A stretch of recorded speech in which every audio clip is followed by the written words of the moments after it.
প্রায় 20 কানির বেশি জমিতে জল জমে থাকে সারা বছর, তাই চাষবাস বন্ধ। কুমারঘাট সোনাইমুড়ি পঞ্চায়েতের 6 নং ওয়ার্ডের কৃষকরা জানিয়েছেন, বৃষ্টির জল বের হওয়ার কোনো ব্যবস্থা নেই।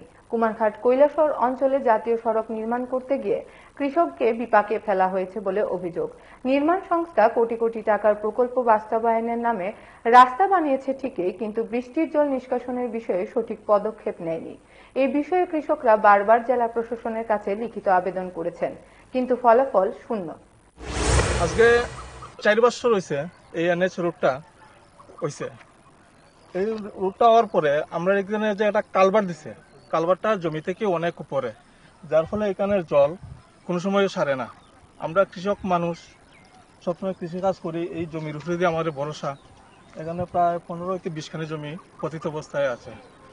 তো এটার কারণে আমরা অনেকবার রাস্তার মধ্যে আন্দোলন করেছি, ডিএম এসডিএম ওদেরকে আমরা জানিয়েছি এবং নোটিশ করেছি।